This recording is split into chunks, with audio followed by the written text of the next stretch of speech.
Najib hanya guna status FB untuk ajar kerajaan buat duit. Speaker Dewan nafi keputusan dipengaruhi pihak luar. Anwar hentam Taqiyuddin, menteri perlu henti salahkan takdir.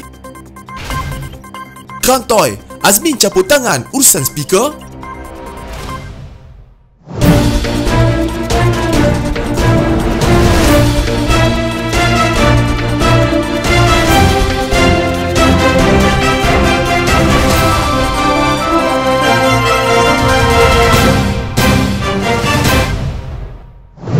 Bekas Perdana Menteri Najib Razak mencadangkan agar kerajaan memperkenalkan program kepada bank untuk membiayai pelaburan saham oleh rakyat Malaysia bagi membolehkan rakyat membina kekayaan jangka panjang. Ini katanya bagi mengambil kesempatan ke atas pasaran saham Malaysia yang kini berada di bawah nilai undervalued berbanding negara-negara lain, memandangkan ekonomi negara boleh dibuka semula manakala harga komoditi keluaran Malaysia serta ekspor barangan pembuatan negara masih kukuh. Kata Najib, pasaran saham Malaysia pernah menjadi kedua paling corot dalam dunia pada tahun ini dan meskipun mencatatkan sedikit peningkatan selepas kerajaan bertukar bulan lepas, ia masih di kedudukan ke-6 paling corot di dunia kini. Katanya pada ketika ini harga saham berada pada paras rendah yang bermakna ada banyak syarikat membayar dividen yang lebih tinggi berbanding caj perkhidmatan sebenar bank. Kadar cuma 1.9% setahun bagi simpanan tetap FD 3 tahun ketika ini, manakala banyak saham-saham blue chip iaitu saham kukuh seperti Tenaga 4.1%, Maybank 5.6% dan Top Glove 5.7% diramal membayar dividen yang lebih tinggi. Oleh itu saya mencadangkan kerajaan boleh memperkenalkan program kepada bank-bank Malaysia agar membiayai 70% daripada pembelian saham dengan kadar caj perkhidmatan sebenar sebanyak 3% bagi setiap rakyat yang ingin membuat pelaburan dalam senarai saham yang telah disyorkan penganalisis keuangan dan dibenarkan. Ini samalah seperti skim pinjaman ASB, Amanah Saham Bumi Putra yang sudah dilaksanakan sejak dahulu lagi. Rakyat mampu membina kekayaan secara jangka masa panjang apabila harga saham naik. Jika tidak naik pun, kadar dividen masih boleh membiayai kos faedah, katanya di Facebook. Kata Najib, sekarang merupakan peluang bagi membolehkan seluruh rakyat turut terlibat bersama-sama dalam pemulihan ekonomi negara menerusi pembelian saham. Lebih-lebih lagi pasaran saham melambangkan keyakinan dan kecergasan ekonomi. Memandangkan pasaran saham melambangkan keyakinan dan kecergasan ekonomi, kerajaan perlu melaksanakan langkah yang mampu menambah keyakinan pelabur untuk menjadikan pasaran saham Malaysia lebih dinamik, lebih menarik dan lebih merangsang perhatian pelabur. Tambahnya, antara langkah yang dicadangkan Najib ialah untuk kerajaan sekali lagi menggantung jualan singkat yang dipantau, regulated short selling serta pinjaman security, script borrowing and lending untuk sekurang-kurangnya 6 bulan seperti dilaksanakan tahun lalu. Ia bagi menstabilkan pasaran saham dan melindungi pelabur runcit, katanya. Najib turut mencadangkan agar proses mendapatkan kelulusan Suruhanjaya Security dalam semua urusan syarikat tersenarai dipercepat dan dipermudah. Saya mendapat maklumat bahawa tempoh kelulusan oleh Suruhanjaya Security pada masa ini memakan masa terlalu lama dan ini menjadi penghalang bagi syarikat-syarikat tersenarai tempatan untuk bergerak dengan lebih laju bagi aktiviti-aktiviti perkembangan perniagaan mereka. Jadi, proses ini perlulah disegerakan dan dipermudahkan, katanya lagi. Yang di-Pertua Dewan Rakyat, Datuk Azhar Azizan Harun menjelaskan tindakan menarik balik jemputan untuk Ahli Parlimen Teluk Intan mempengerusikan sementara mesyuarat pada sesi petang dibuat tanpa tekanan mana-mana pihak. Azhar berkata perkara itu diputuskan oleh beliau sendiri yang menukar fikiran pada saat akhir. Menjelaskan perkara itu, beliau berkata surat menjemput Nga Komeng mempengerusikan sementara persidangan Dewan diberikan kepada Ahli Parlimen berkenaan dan saya berterima kasih kepada Nga yang bersedia menerima jemputan tersebut. Saya sebenarnya tidak didorong atau ditekan oleh sesiapa untuk menukar fikiran itu. Saya cuma menggunakan kuasa saya untuk bertukar fikiran, katanya ketika mempengerusikan mesyuarat sebelum sesi perbahasan usul menjunjung kasih titah diraja. Isu itu dibangkitkan Koh Boy Tiong, Pakatan Harapan Kota Melaka yang meminta penjelasan terhadap dakwaan terdapat seorang Menteri Kanan masuk campur urusan yang di-Pertua Dewan Rakyat dan meminta dinamakan Menteri Kanan berkenaan. Ada satu laporan, ada seorang Menteri Kanan telah sekat kuasa Speaker mengundang Teluk Intan sebagai Speaker. Saya nak tahu adakah Menteri Kanan itu ada dalam Dewan sekarang, soalnya. Azhar bagaimanapun berkata berdasarkan perkara 7/3 Peraturan Mesyuarat adalah menjadi kuasa saya untuk meminta seorang ahli dalam kalangan ahli Dewan Rakyat untuk mempengerusikan mesyuarat. Prosiding itu sah sebab saya balik semula untuk mempengerusikan mesyuarat, katanya. Seorang Menteri Kanan yang didakwa menghalang Speaker Dewan Rakyat Azhar Harun daripada menjemput ahli parlimen pembangkang mempengerusikan sidang parlimen adalah bertentangan dengan pembaharuan parlimen yang dicanang-canangkan kerajaan, kata Peguam Hanif Katri Abdullah. Ia bukan sahaja adalah salah laku atau salah campur pihak eksekutif melalui menteri berkenaan, malah bercanggah dengan aku janji kerajaan untuk mengadakan reformasi parlimen, katanya dalam satu kenyataan. Hanif memberikan respons terhadap laporan bahawa Azhar menjemput ahli parlimen Teluk Intan dari DAP Ngah Komeng yang juga bekas timbalan Speaker Dewan Rakyat untuk mempengerusikan sidang parlimen, tetapi dikatakan dihalang seorang Menteri Kanan yang tidak dinamakan. Azhar sebelum ini turut menjemput ahli parlimen Pengerang daripada UMNO Azarina Othman,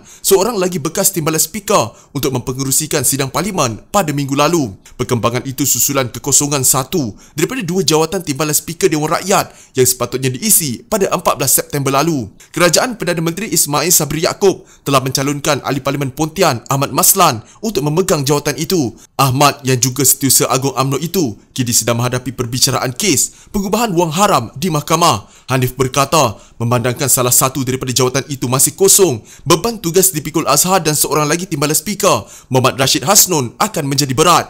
Oleh itu tambahnya, Azhar memerlukan bantuan untuk mengagihkan beban tugasan itu dan ia tertakluk bawah hak dan budi bicaranya untuk menjemput mana-mana ahli Dewan Rakyat untuk mempengerusikan persidangan secara sementara di bawah peraturan-peraturan Majlis Mesyuarat Dewan Rakyat 7-3. Hanif yang sebelum ini berkhidmat sebagai peguam kepada bekas Perdana Menteri Dr. Mahathir Mohamad berkata adalah salah untuk eksekutif masuk campur dalam urusan parlimen. Adalah disarankan Ismail Sabri memandang serius laporan berkenaan dan jika benar, maka ia adalah terpenting secara serta-merta untuk memperbetul perkara itu dengan permintaan maaf terbuka oleh menteri berkenaan di dalam Dewan Rakyat serta kepada orang ramai rakyat Malaysia, katanya lagi.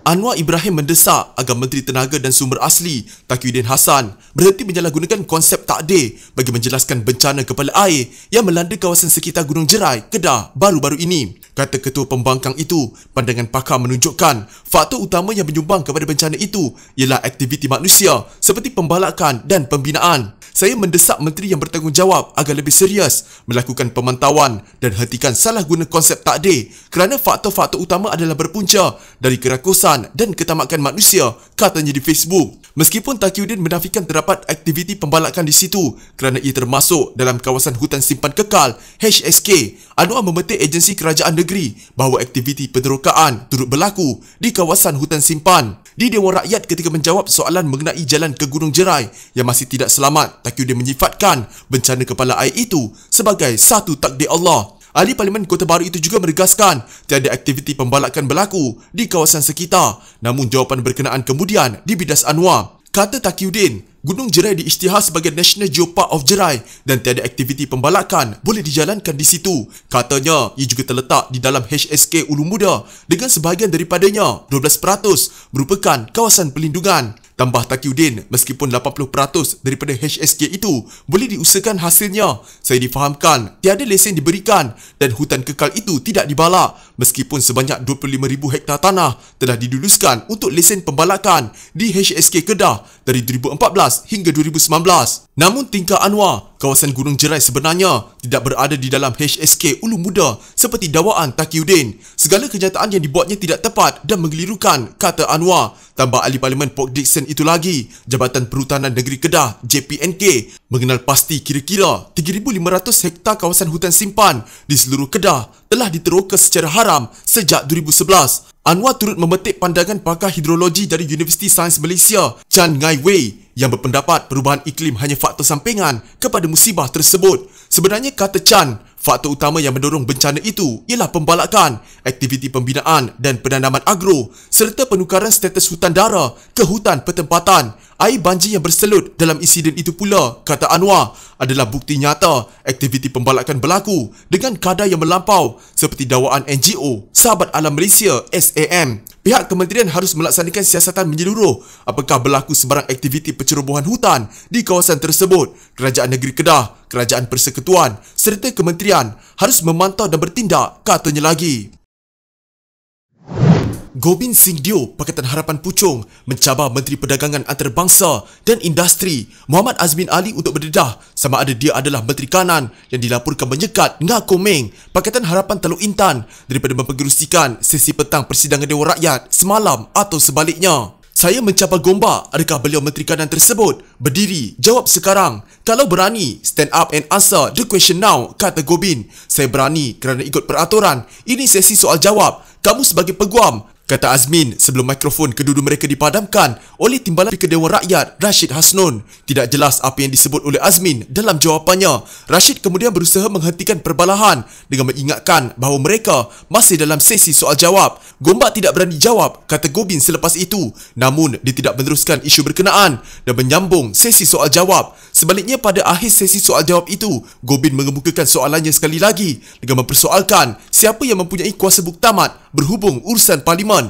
Saya mahu tahu, bukankah parlimen yang membuat keputusan berkaitan dengan perintah tetap? Gombak ada di sini tadi. Kami ingin tahu jika dia menteri yang bertanggungjawab, katanya. Speaker Dewan Rakyat Azhar Azizan Harun kemudian mengakui bahawa dia ada mengutus sepucuk surat kepada Ngah yang memohonnya untuk mempengerusikan persidangan sesi petang, tetapi menukar fikirannya pada saat-saat terakhir. Memang saya minta dia pengerusikan mesyuarat sehingga speaker balik. Saya memang bagi surat kepada Teluk Intan, Ngah, tetapi saya tukar fikiran last minute. Untuk soalan satu, sememangnya prosiding itu sah kerana saya balik sebagai pengerusi. Saya tidak didorong atau ditekan oleh sesiapa. Saya cuma guna kuasa saya memikir fikiran tanpa tekanan, kata Azhar. Walaupun beberapa anggota parlimen pembangkang yang lain berusaha untuk mendapatkan penjelasan lebih lanjut daripadanya, Azhar berkeras supaya sidang diteruskan dengan agenda yang dijadualkan. Dilaporkan bahawa Ngah disekat oleh seorang Menteri Kanan untuk mempengerusikan sesi petang Dewan Rakyat semalam. Laporan menyebut bahawa Ngah telah diundang secara bertulis untuk mempengerusikan sesi tersebut oleh Speaker Dewan Rakyat Azhar Harun. Namun keputusan itu ditarik balik susulan tekanan daripada Menteri Kanan Kabinet tersebut yang menghubungi Speaker pada jam 1.50 tengah hari ketika wakil rakyat sedang berehat.